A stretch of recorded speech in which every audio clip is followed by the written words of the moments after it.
Hi hello friends, welcome to Harsha YouTube channel. నేను Harsha. Day 3 అయ్యేసరికి India అయితే మంచి డామినేషన్ పొజిషన్ ఉంది అండ్ డే 4లో ఖచ్చితంగా ఇండియా గెలిచేస్తుంది మ్యాచ్ని. ఫిఫ్త్ డేకి ముందే మనమైతే ఈ మ్యాచ్ని కన్విన్సింగ్గా గెలుస్తున్నాం. అండ్ ఆస్ట్రేలియా అయితే పాతాళంకి వెళ్ళిపోయిందని చెప్పొచ్చు. ఇండియా బౌలింగ్ అండ్ బ్యాటింగ్కి ఆస్ట్రేలియా దగ్గర ఆన్సర్లు అయితే లేవని చెప్పొచ్చు. అండ్ ఆస్ట్రేలియా గురించి మాట్లాడుతూ నాకు ఎప్పుడైతే మనం ఇదే 1 year బ్యాక్ నవంబర్లో జరిగిన వరల్డ్ కప్ ఫైనల్ అనేది ఓడిపోవడం జరిగింది. ప్యాట్ కమిన్స్ కెప్టెన్గా కొన్ని మాటలు అయితే జారడం జరిగింది. ఏంటంటే ఇండియన్ ఫ్యాన్స్ అందరినీ నేను సైలెంట్ చేస్తాను అని చెప్పడం జరిగింది. ఒక గేమ్లో ఒక టీం గెలుస్తారు, ఒక టీం ఓడిపోతారు. బట్ ప్యాట్ కమిన్స్ చేసిన కామెంట్స్ ఏదైతే ఇండియన్ ఫ్యాన్స్ మీద చాలా ఆగ్రహాన్ని తెప్పించిందని చెప్పొచ్చు. దానికి ఆన్సర్ ఇండియా మంచి లెవెల్లో ఇవ్వాలని అయితే నేనైతే ఎప్పుడు ఎక్స్పెక్ట్ చేస్తాను. అప్పటి నుంచి చూసుకుంటే కనుక మనమైతే వాళ్ళనైతే వరల్డ్ కప్ సెమీఫైనల్కి కూడా రానియలేదు. రోహిత్ శర్మ ఆడిన ఇన్నింగ్స్ అయితే అక్కడ వాళ్ళు వరల్డ్ కప్ ఫైనల్ కూడా సెమీఫైనల్ రానియకుండా చేసాం. అండ్ ఇక్కడ చూస్తే కనుక వాళ్ళ ఇంట్లోకి వెళ్ళి చావు దెబ్బ కొట్టాము. ఫస్ట్ మ్యాచ్లో పెర్త్లో చూసుకుంటే కనుక వాళ్ళు ఓడిపోయిన సందర్భాలే లేవు. అసలు ఒక్క మ్యాచ్ కూడా ఓడిపోయిన దగ్గర వాళ్ళనైతే చావు దెబ్బ కొట్టామని చెప్పాము. చూస్తే కనుక మ్యాచ్ థర్డ్ డే స్టార్ట్ అయ్యే టైంకి క్రీజ్లో జైస్వాల్ అండ్ మన కేఎల్ రాహుల్ ఉన్నారు. నేను చెప్పినట్టే ఏదైతే నేను మళ్ళీ మన షార్ట్లో కూడా వీడియోలో పెట్టడం జరిగింది. డే 1 రోజు మనకైతే జైస్వాల్ అవుట్ అయినప్పుడు నేను ఒక స్టేట్మెంట్ అయితే ఇవ్వడం జరిగింది. ఇప్పుడున్న ఇండియన్ ఫామ్లో ఉన్న ఆ బ్యాటర్లో చూసుకుంటే కనుక జైస్వాల్కి 160, 170, 180 ఆ స్కోర్ కొట్టగల ఒక ప్లేయర్ ఎవరైతే జైస్వాల్ అని చెప్పడం జరిగింది. ఈరోజు తను అవుట్ అయింది 171 స్కోర్కి అయితే తను అవుట్ అవ్వడం జరిగింది. తను బ్యాటింగ్ చూస్తే కనుక అద్భుతంగా ఆడాడు. ఫియర్లెస్గా బ్యాటింగ్ చేయడం అనేది చాలా మంచి ఇండియాకి అయితే మంచి స్టేజ్ని అయితే ఇవ్వడం జరిగింది. అండ్ కేఎల్ రాహుల్ అయితే చాలా అన్లక్కీ అని చెప్పుకోవచ్చు. ఇప్పటివరకు మంచిగా ఆడిన కేఎల్ రాహుల్ ఎప్పుడైతే జైస్వాల్ సెంచరీ అయిన తర్వాత కొద్దిగా మిస్కమ్యూనికేషన్ రావడం అయితే చూసాము. ఒక రన్కు మనకు జైస్వాల్ రాలేదు, ఇంకో రన్కి కేఎల్ రాహుల్ రాలేదు. అండ్ 1 run దగ్గర మిస్ఫీల్డ్ తోటి సెకండ్ రన్ రావడం జరిగింది. అక్కడ మనకైతే కేఎల్ రాహుల్ అయితే అవుట్ అవ్వడం జరిగింది. అండ్ దెన్ పడికల్ అయితే వచ్చాడు. పడికల్ నుంచి నేను చెప్పాను పడికల్ సెలెక్షన్ అయితే కొద్దిగా క్వశ్చనబుల్ అని చెప్పాను. బట్ తన ఇంపాక్ట్ చూపించలేకపోయిండు. బాల్స్ మంచిగానే ఆడాడు కానీ ఇంపాక్ట్ చూపించలేకపోయిండు. అండ్ సెకండ్ బాల్ తీసుకున్నాక దగ్గరగా 10 overs 4 wickets కోల్పోయాడు. మనకు చూసుకుంటే పడికల్ అవుట్ అయ్యాడు. మనకు పంత్ ఫ్రంట్ ఫుట్కి వచ్చి తను వికెట్ల వెనక దొరికేయడం జరిగింది. అండ్ నెక్స్ట్ చూసుకుంటే కనుక జైస్వాల్ కూడా అవుట్ అవ్వడం జరిగింది. ఒక ఎండ్లో విరాట్ కోహ్లీ వెయిట్ చేస్తున్న పార్ట్నర్ కోసం.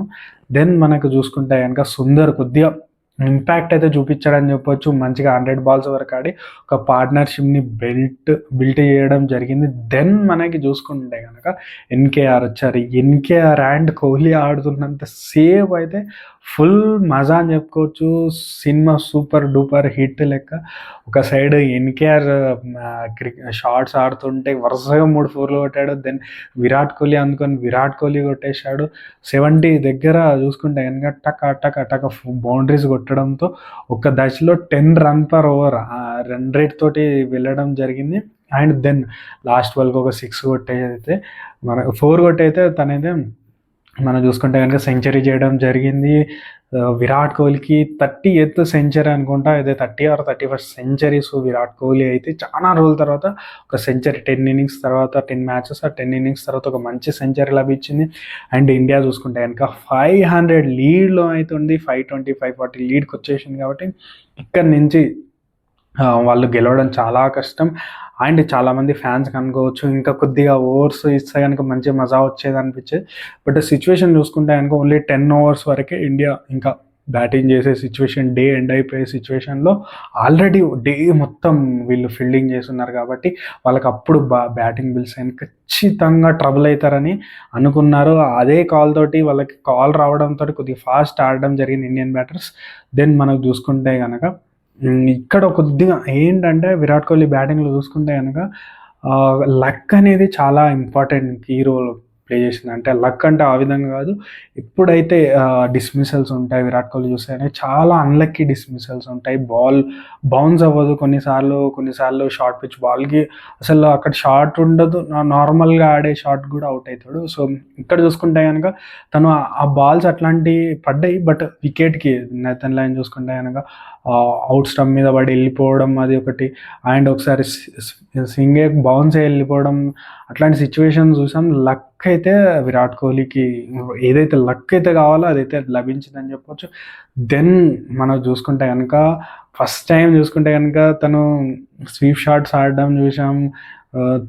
3 స్వీప్ షాట్స్ ఆడాడు, ఒకటి రివర్స్ స్వీప్ ఆడాడు. మంచి ఫ్రేమ్ ఆఫ్ మైండ్లో విరాట్ కోహ్లీ కనిపిస్తున్నాడు. సో, ఆస్ట్రేలియాలో మళ్ళీ పెర్త్లో ఒక సెంచరీ కొట్టడం అండ్ ఆల్సో ఫస్ట్ మ్యాచ్లోనే కొట్టడంతో మంచి పాజిటివ్ సిరీస్ అయితే ఇండియాకి స్టార్ట్ అవుతుంది. సో, ఎవ్రీ మ్యాచ్ నుంచి అయితే మనమైతే విరాట్ కోహ్లీ సెంచరీ ఎక్స్పెక్ట్ చేయొద్దు. బట్ ఈ టీమ్ స్పోర్ట్ కాబట్టి ఖచ్చితంగా 1-2 మ్యాచ్ల తర్వాత అయినా తను సెంచరీ సరిపోతుంది. లేదా ఒక 50 అట్లా కొట్టినా పర్లేదు. బట్ అందరూ మంచిగా ఆడడం అయితే నాకైతే చాలా హ్యాపీనెస్ ఇచ్చింది. చూసుకుంటే కనుక టీంలో అందరి కంట్రిబ్యూషన్ ఉంది. చూసుకుంటే ఫస్ట్ ఇన్నింగ్స్ అప్పుడు పంత్ కానీ, తర్వాత చూసుకున్న మనకి ఎన్కేఆర్ నుంచి మంచి రెసిస్టెన్స్ వచ్చింది. కేఎల్ రాహుల్ మంచి ఇన్నింగ్స్ ఆడాడు 2 ఇన్నింగ్స్లో.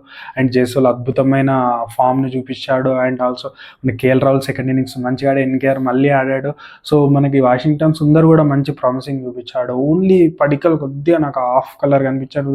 బౌలింగ్లో బుమ్రా, సిరాజ్, మనకు నితీష్, ఎవ్రీవన్ మనం చూసుకుంటే హర్షిత్ అందరూ చూసుకున్నా కూడా మంచి టీమ్ పర్ఫార్మెన్స్ ఇచ్చారు కాబట్టి ఇండియా ఇలాంటి పొజిషన్లో ఉంది. అండ్ అయితే కాల్ తీసుకున్నారో వాళ్ళని బ్యాటింగ్ పిలవడం అయితే వాళ్ళనైతే ముప్పు తిప్పలు పెట్టిందని చెప్పవచ్చు. మనకు మనస్సేన వచ్చాడో తనైతే ఫస్ట్